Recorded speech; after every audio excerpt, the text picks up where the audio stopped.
देखिए, अगर कोई व्यक्ति ब्रह्म मुहूर्त में उस परमात्मा का नाम ले ले तो उसका पूरा जीवन बदल जाता है। अब देखिए, ब्रह्म मुहूर्त में क्या करें, अर्थात कि सामान्य व्यक्ति को ब्रह्म मुहूर्त में सबसे पहले उठकर क्या करना चाहिए कि उससे उसका पूरा जीवन परिवर्तित हो जाए, अर्थात अध्यात्म जीवन में उसकी इतनी उन्नति हो जहाँ पर एक विशिष्ट भक्त जन रहते हैं, महान तपस्वी, महान सन्यासी, महान साधना करने वाले जो परम कल्याण की ओर आगे बढ़ चुके हैं, वैसी आपकी भी स्थिति हो जाए, जो नाम जप, ध्यान और आदि ग्रंथों को पढ़ के इतने बड़े बड़े महान तेजस्वी बने हैं। वेद व्यास जी हुए, वाल्मीकि जी हुए, तुलसीदास जी।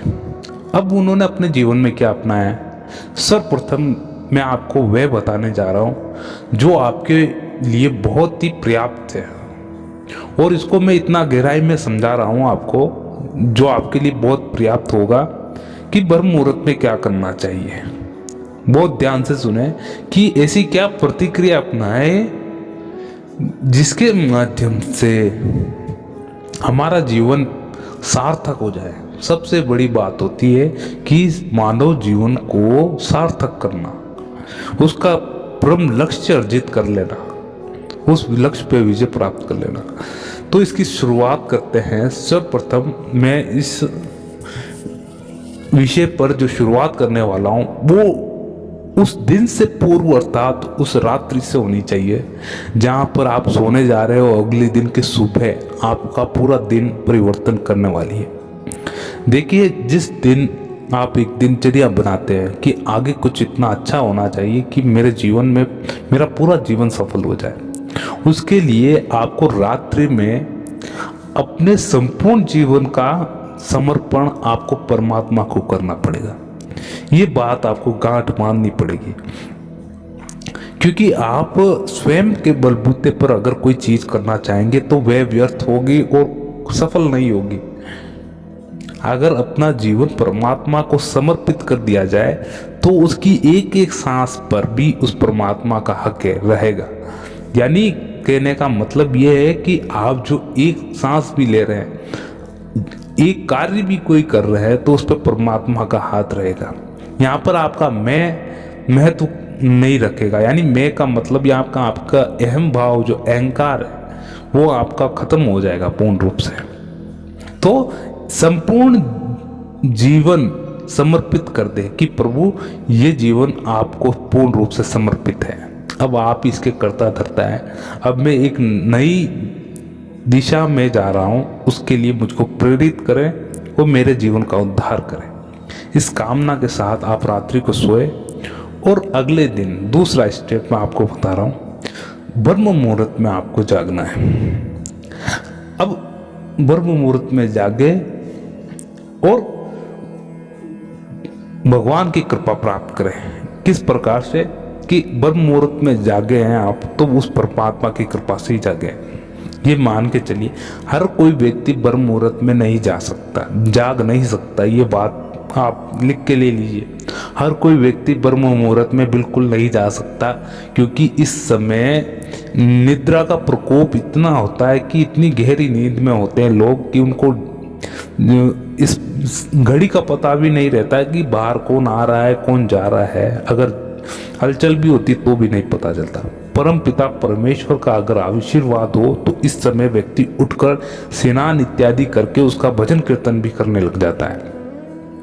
ऐसे व्यक्ति बहुत ही कम हैं, मगर है जरूर। तीसरा जो बहुत ही महत्वपूर्ण है, उसको जाने कि अगर कोई साधक ब्रह्म मुहूर्त में उठ गया है तो उसको सर्वप्रथम करना क्या है।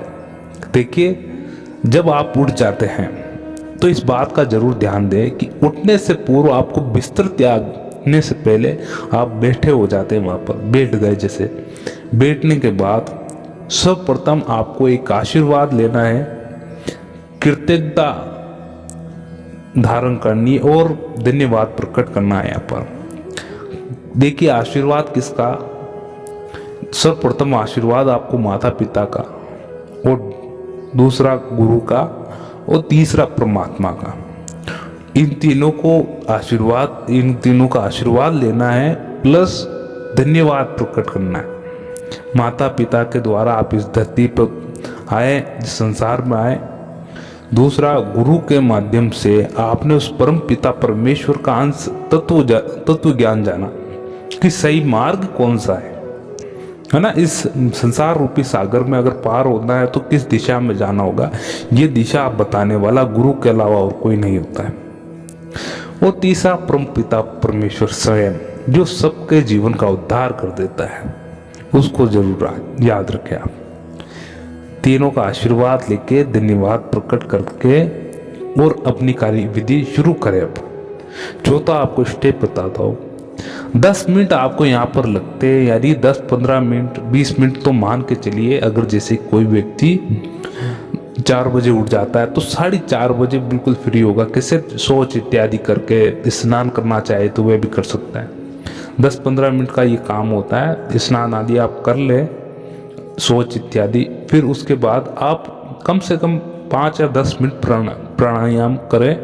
उसमें भी आप अपने नाड़ी शोधन का बहुत जरूरी रूप से ध्यान रखें। नाड़ी शोधन का इसलिए कि आपका शरीर का एक एक अंग बिल्कुल सक्रिय हो जाए, है ना, एकदम सक्रिय हो जाए, जैसे मस्तिष्क पूर्ण रूप से सक्रिय हो जाए यहाँ पर।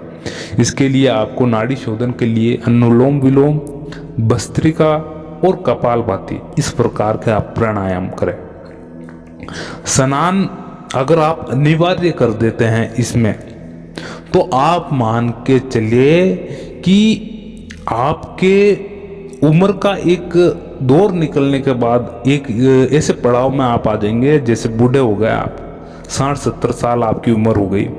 उस समय भी आपकी ये आदत बरकरार रहेगी कि ब्रह्म मुहूर्त में उठना है और सुबह जल्दी स्नान करना है। आपने देखा होगा आज भी कि घर के बड़े बुजुर्ग, दादा इत्यादि, नाना नानी, कुछ ऐसे संस्कार अपनाए हुए हैं कि सुबह जल्दी उठ के स्नान इत्यादि कर लेते, तो फ्री हो जाते हर कार्य से। फिर ये वे अपना प्रभु कीर्तन, पूजन, माला जाप जो भी करते हैं वे करते जरूर हैं। इस प्रकार की आपको प्रतिक्रिया अपनानी ही पड़ेगी। एक स्वच्छ जीवन और एक सरल जीवन के लिए बहुत अनिवार्य है ये आप आदत जरूर अपनाएं। अब 5वां और सबसे इम्पोर्टेंट जो मैं बता रहा हूं, ये बहुत इम्पोर्टेंट है। ये आपके पूरे जीवन को बदलने में बहुत सहयोग देगा। ध्यान रखें। देखिए, भक्त कई प्रकार के हैं इस संसार में। अब मैं आपको ये बता रहा हूँ कि आपको किस मार्ग से जाना है। जैसे कि कई भक्त ऐसे हैं और समाज में इस प्रकार से हमने देखा है कि शुरुआती रूप से एक साधक होता है तो वे एक मंदिर में प्रार्थना करते हुए, घंटियाँ बजते हुए, घड़ियाल बजते हुए, नंगाड़े बजते हुए आरती सुनता है, मूर्ति पूजा देखता है, पूर्ण रूप से हर्षोल्लास से आरती होती है, कई प्रकार के प्रोग्राम होते हैं। इसी प्रकार से घर में भी ये चलने लग जाता है। दिया बत्ती, धूप बत्ती, जो भी आपके प्रभु के प्रति श्रद्धा होती है आप वैसे करते हैं। देखिए, ये शुरुआती रूप से आप करें, फिर एक दरमियान समय निकलने के पश्चात एक दौर ऐसा आता है कि आपको धीरे धीरे प्रभु स्वयं मार्ग दिखाता है। अब इसमें आपको इतनी चीज़ें नहीं करनी, इसमें आपको 2-3 चीज़ें मैं ऐसी अनिवार्य रूप से बताऊंगा जो आपको करनी ही करनी है। सर्वप्रथम सबसे पहले आप एक चीज़ करें कि भागवत गीता का पाठ आप करें, जिसमें से 1 या 2 श्लोक आप पढ़ ले। 2 श्लोक पढ़ ले, अनिवार्य 2 श्लोक आप कर लें, जिसका आप हिंदी में अर्थ सहित उसको जाने। केवल संस्कृत नहीं, अर्थ सहित उसको पढ़ ले, हिंदी में पढ़ ले कि हाँ जीवन की समस्या ऐसी है, उसका निवारण कैसा है, हर चीज़ का उसमें समाधान दिया हुआ है। उस चीज़ को पढ़े, क्योंकि ये महाग्रंथ है एक तरह, जो स्वयं भगवान के मुखवाणी से बोला गया है। इस चीज़ को पढ़े आप, भागवत गीता का। अब दूसरी चीज बहुत ही इंपॉर्टेंट है कि यहाँ पर इसके पर मुहूर्त पे जो करना जरूरी है वो है ध्यान, नाम जप या मंत्र जप। आप वो ध्यान का विशेष रूप से ध्यान रखें। बहुत ही आपको ध्यान करना ही पड़ेगा। यहाँ पर ध्यान का मतलब हो गया कि स्वयं को जानने की प्रक्रिया, कि जब तक आप स्वयं को जानेंगे नहीं ब्रह्म मुहूर्त में, कि तब आप परमात्मा का स्वरूप नहीं जान पाएंगे। क्यों नहीं जान पाएंगे? क्योंकि स्वयं आपको स्वयं की शुद्ध नहीं है, मतलब कि आप क्या है ये आपको स्वयं को पता नहीं है। तब तक क्रिएटर का पता नहीं चलेगा आपको कि बनाने वाला कौन है। इसलिए कहा गया है कि स्वयं की खोज करें पहले, आप स्वयं कौन है। जब स्वयं की खोज पूर्ण होगी तब उस परम पिता परमेश्वर की आपको स्वयं पता चल जाएगा कि नहीं वे परम पिता परमेश्वर कौन है। यहाँ पर मेडिटेशन में आप 2-3 चीजें हैं जो खास तौर पर आपको ध्यान रखनी है कि मेडिटेशन जब भी करते हैं, आप नाम जप करते हैं, तो एक आसन का बहुत विशेष रूप से ध्यान रखें और निश्चित रूप से जो स्थान है उसका तो ध्यान रखना ही है। जहाँ पर आप प्रभु का ध्यान, कीर्तन, पूजा इत्यादि जो करते हैं उसकी स्वच्छता का बहुत जरूरी रूप से ध्यान रखें। स्वच्छता का भले ही और किसी रूम में हो ना हो, लेकिन उस रूम की, उस स्थान की, उस मंदिर की आपको स्वच्छता बहुत अच्छे से बनाए रखनी पड़ेगी। क्योंकि धीरे धीरे करते हुए उस जगह का ऑरा बढ़ेगा, सकारात्मक ऊर्जाओं का घेरा बढ़ेगा और भी कई सारी चीजें होंगी उसके साथ। इसके अलावा भक्ति 2 रूपों में हुई है भारत में, इतिहास में, वो आज तक प्रचलित है। एक साकार रूप में और एक निराकार रूप में। आप इसको निर्गुण भी कह सकते हैं और निर्गुण और सगुण ये दोनों कह सकते हैं। निर्गुण का मतलब हो गया कि एक तरह से निराकार, और सगुण यानी साकार हो गया। साकार यानी एक प्रभु का स्वरूप आप इसमें मानते हैं, यानी इस प्रकार के मेरे प्रभु दिखते हैं जैसा आप पिक्चरों में, फोटो में, मूर्तियों में देखते, ये हो गया साकार रूप। और निराकार, निर्गुण यानी परमात्मा हर जगह व्याप्त है। वायु में परमात्मा, जल में परमात्मा, और हर जगह परमात्मा ही परमात्मा। प्रकृति के अंदर परमात्मा, आप में, मुझ में परमात्मा। देखिए भेद बिल्कुल नहीं है, बिल्कुल नहीं है। साकार में और निराकार में बिल्कुल भेद नहीं। जब साधक एक स्थिति तक आ जाता है, एक स्थिति पार कर लेता है, तब ये स्थिति दोनों में एक ही रहती है कि साकार की मेरे राम तो पूरी प्रकृति में विराजमान है, जल में विराजमान, आकाश में विराजमान, में सृष्टि करता हुए हैं, सृष्टि का पालन खार वे हैं, हर प्रकार में वे विराजित। ये दोनों स्थिति पर निर्भर करता है। दोनों प्रकार की स्थिति में जब आ जाता है, चाहे वे साकार हो निराकार हो, तो उसका परम, तो उसे परम का बोध होने के चांस बहुत अधिक रहते हैं कि वह स्थिति बहुत उत्तम होती है, उत्तम मानी गई है। तो ध्यान में भी क्या करें, सर्वप्रथम ध्यान में आप बैठे। देखिए साकार लोग जो साकार रूप में भक्ति करते, भगवान के स्वरूप में भक्ति करते हैं, वे लोग भागवत गीता में बताया गया है कि जैसे कि श्री कृष्ण हैं, श्री कृष्ण आपके इष्ट हैं, उनको मानते हैं, तो उनके अंग का, एक एक अंग का स्वरूप आपके आज्ञा चक्र में देखें। आप ध्यान में बैठे हुए आप उनके, जैसे पैर से आप पैरों में देख रहे हैं मोचड़ियाँ पहन रखी, धोती पहनी हुई है, कमर के हिस्से में उन्होंने कमरबंद बांधा, मोर पंख है वहाँ, फिर गले में माला धारण कर रखी है, कानों में कुंडल है, चेहरे पे मुस्कुराहट है और सर पर तिलक लगा हुआ है, सर पर मुकुट पहना हुआ है, मोर पंख है, हाथों में बांसुरी है, बजा रहे हैं, मंद मंद सी मुस्कान है, पास में श्री कृष्ण के पास में श्री गौ मैया है। तो इस प्रकार का चित्रण आप करें अपने आज्ञा चक्र में। ये भागवत गीता में स्पष्ट रूप से बताया गया है। निराकार में यही है, केवल और केवल प्रकाश का ध्यान करें, वो प्रकाश प्रकट होता रहेगा आपके सामने। निराकार ध्यान स्थिति ऐसा है कि आपको जानना है मौन क्या है। मौन सिर्फ और सिर्फ मौन धारण करें, अंतर ही अंतर की आवाज़ आपको सही दिशा दिखाती रहेगी धीरे धीरे करते करते। दोनों रूप में मैंने बताया यहाँ पर आपको, साकार रूप और निराकार रूप, है ना। परमेश्वर की कृपा से ये देखिए, मैं बहुत सरल भाषा में बता रहा हूँ आपको, और सीधा सीधा जितना हो, ये आपको 4 या 5 कार्य करने पड़ेंगे। सर्वप्रथम इसको मैं डिटेल में बताऊं तो सर्वप्रथम रात्रि को आप तय कर ले कि संपूर्ण जीवन मैंने परमात्मा को समर्पित कर दिया, और सुबह इस समय पर उठना ही है। तो प्रभु की कृपा ऐसी होगी कि ब्रह्म मुहूर्त में 3 बजे या 4 बजे आप जो समय देंगे, परमात्मा उसी समय आपको उठा देगा प्रभु की कृपा से। तीसरा कि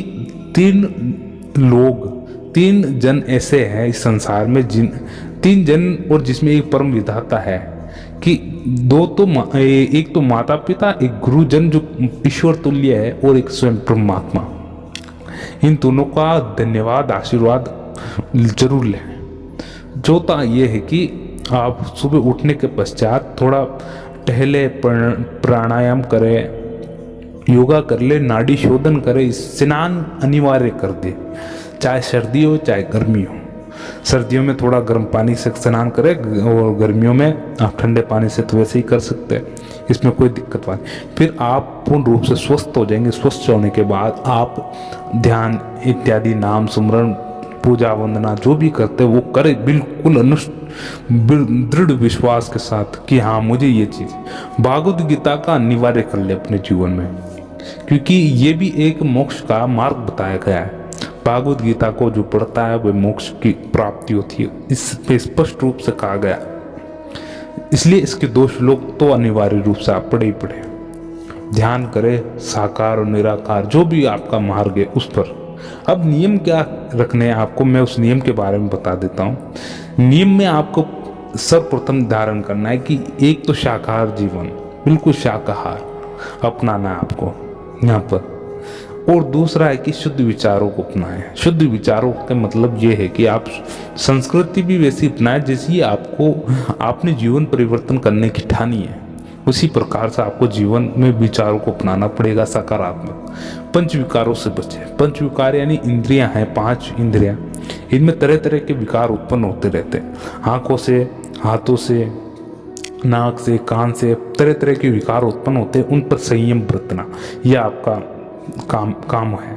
संयम बरते इन पर पूर्ण रूप से। चिंतन बढ़ाना, आपको यहाँ पर चिंतन बढ़ाना कि चिंतन करे इस चीज का कि परमात्मा का ध्यान ना छूटे, परमात्मा में स्थिति बनी रहे, परमात्मा का आप प्रतिपल याद करते रहें और कभी भूले ना उस स्थिति कि प्रभु से ये चिंतन बढ़ाए रखना कि हे प्रभु मैं आपको कभी भूलूं ना, कभी भी ना भूलूं।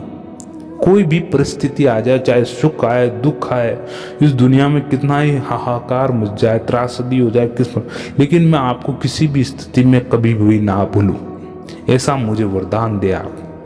मैं हर पल आपका ही नाम स्मरण करता रहूं, आपको ही ध्यान करता रहूं। इस प्रकार की आपकी स्थिति बतानी है। और देखिए ये एक ब्रह्म मुहूर्त में आपको क्या करना है, जो मैंने बिल्कुल सरल भाषा में और थोड़ा डिटेल में बताया है। भले ही ये वीडियो थोड़ा लंबा हुआ है, मगर मैंने आपको एक एक चीज़ के बारे में डिटेल में बताया। अपने जीवन में इन चीज़ों को उतारें और आपका जीवन बिल्कुल सरल बन जाएगा एक दिन। आपको ये वीडियो कैसा लगा? अगर अच्छा लगा हो तो एक लाइक ज़रूर करें और ज़रूर हमें कमेंट के माध्यम से बताएं। और मिलते हैं आपसे अगले वीडियो में। जय श्री राम। ओम नमो भगवते वासुदेवाय।